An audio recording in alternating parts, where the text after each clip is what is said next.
Ladies and gentlemen, look at this beautiful red salsa. This is the kind of stuff that they serve you in restaurants, and this goes over all kinds of wonderful, neat ways of doing this. So take a look at this recipe. You're going to find a delicious red sauce. Howdy folks, welcome to Texas Cooking Today. It is a beautiful day on this lovely morning in the heart of Dallas, Texas. That's what you're seeing behind me is downtown Dallas. Ladies and gentlemen, we're about to get in the kitchen. I'm going to show you a fantastic recipe. This is good food, and I'll tell you what, if you don't get all of the information that you're looking for on this video, the next one's a tutorial that goes into all of the technique about how to pull off the video recipe that you're watching today. Thank you for watching. Now let's get in the kitchen and make this. Come on.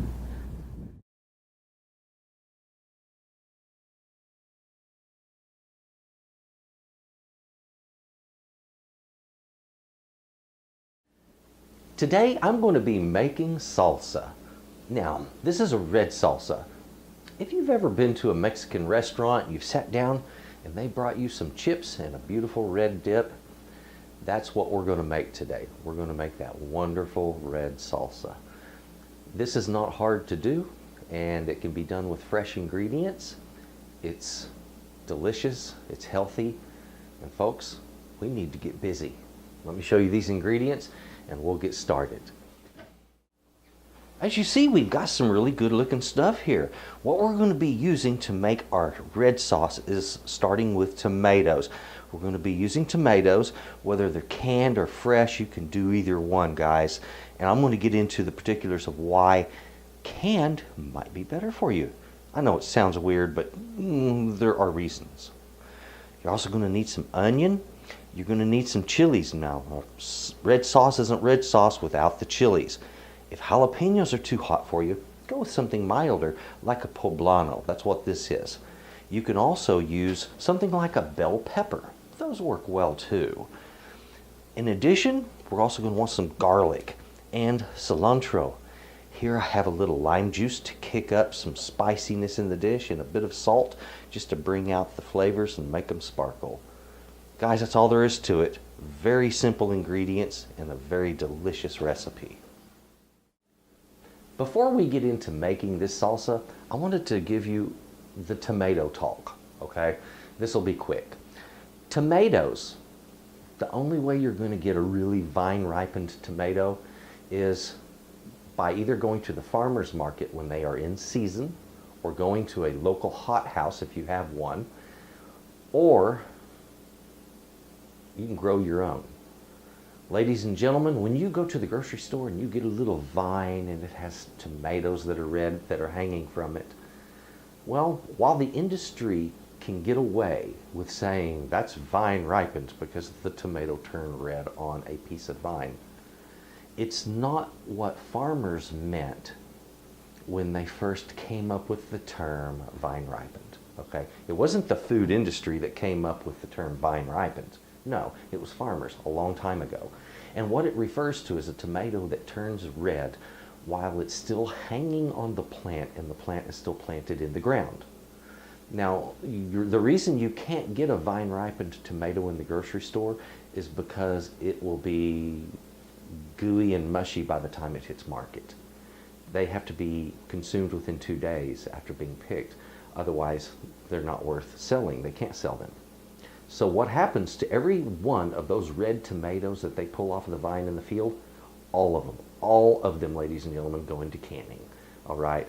It's the only way they can use them. They have to turn them into either tomato sauce, tomato paste, diced tomatoes, whole tomatoes, whatever, and drop them into a can and market them that way. If you've ever tasted a canned tomato and it tasted sweeter and you wondered why, that's why. That's an actual vine-ripened tomato. That's what vine-ripened actually taste like, the ones in the can. I know, sounds weird. Now, so I've grown a lot of tomatoes, so I've had the opportunity to eat a lot of fresh, real vine-ripened tomatoes, and they're delicious. They are a little better than what you get in the can, mostly because it's fresh. But if you're not able to get that and you're stuck with these things from the store, well, these things don't have much flavor and they don't make a good red sauce, okay? You're better off using canned to make a good red sauce. If you can get a hothouse tomato or one in season, get the vine ripened ones. Otherwise, that little snippet of vine is just a way of marketing tomatoes to you. Because it actually turned red while it was attached to that piece of vine, they can legally say it was vine ripened. But that's not what vine ripened really is. So, there's your tomato talk. Let's make some salsa. Now folks, when it comes to the skin on tomatoes and other vegetables, there's different ways you can remove that. Today we're going to be discussing that. One way is to blanch. So I'm going to take this tomato, we're going to throw it right into boiling water, and as soon as it's been in there for about 1.5 minutes to 2 minutes, I'll pull it out and throw it directly into cold water. That is called blanching. And what it will do is it will loosen the skin on something like this and allow you to just peel it off very quickly and easily. It's a fun and easy thing to do. It's a wonderful thing to learn in the kitchen. So give that a try if you've never done it before. I have boiled these chilies now for about 5 minutes, so that what that does is it kind of breaks that skin soft and loosens it a little bit, allowing the water to get into the chili and to allow it to soak. So the thing of it is we're trying to make the inner wall of the chili rehydrate so we can separate that part, that little bit of meat, from the skin and the seeds inside. So we just got to give it time, and then we're going to run it through a food mill.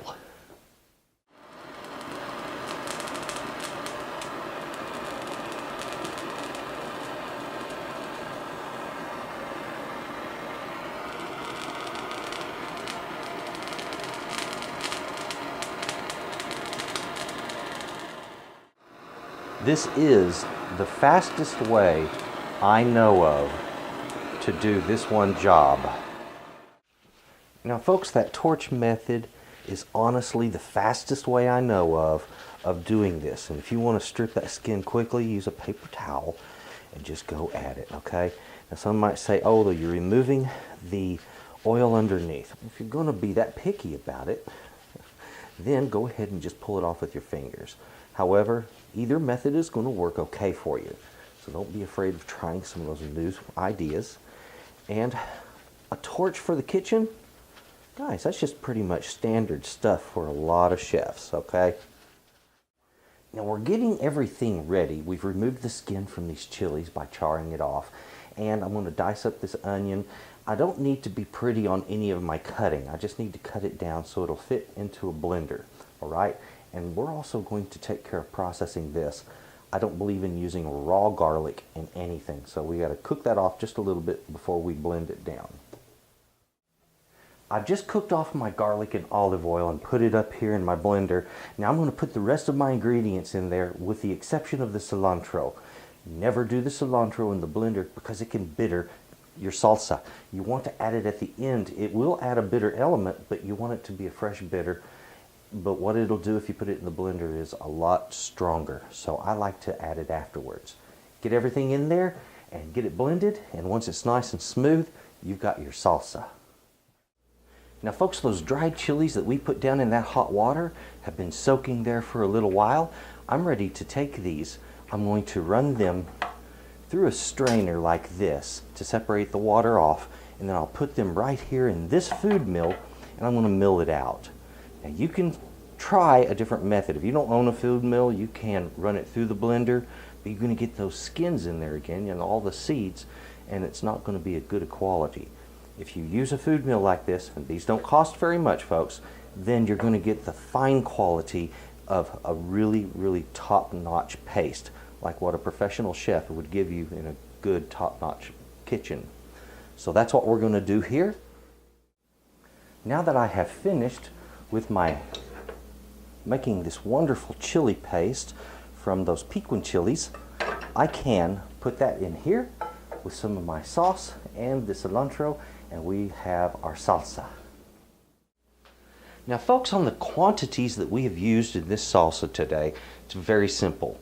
1 cup of tomato, whether it's fresh and you diced it yourself or it's canned and diced, that's 1 cup of diced tomatoes, to a 1/2 cup of diced onion and a 1/2 cup of diced chilies. Now remember, on that chili, if that seems strong to you, you can always back that down to 1/4 cup.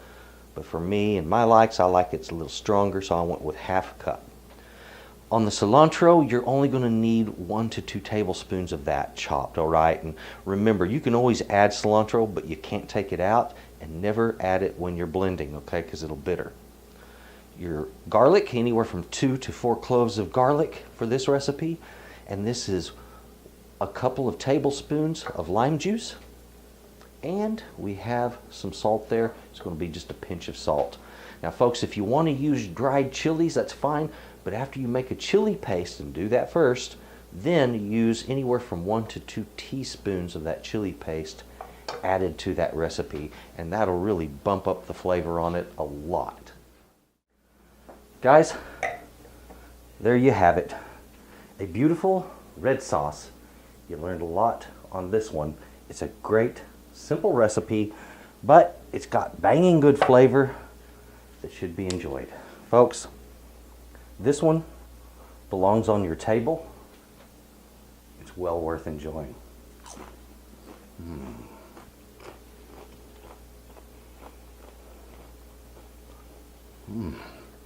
That's good. I love a good red sauce.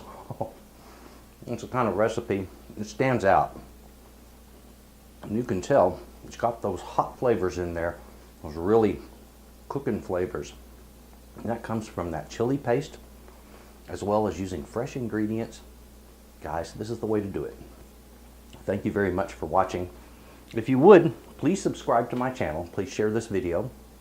And also, if you haven't done so already, take a look at the channel. There's a lot of recipes there, some good stuff. If you have anything that you'd like for me to cook up for you, drop it down in the comments.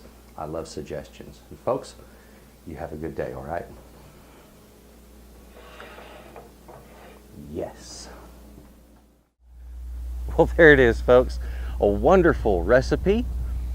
That is what everybody should be enjoying on this day. Ladies and gentlemen, I'd like to say thank you for watching this show. And if you didn't get the information you were looking for on this video, the very next episode, that's a full-on tutorial to what we just saw today. It's going to teach you the techniques and everything that you need to know. And I usually go into a little history and background on the recipes there too. I'd like to say thanks for watching, and folks, you have a good day. Bye-bye.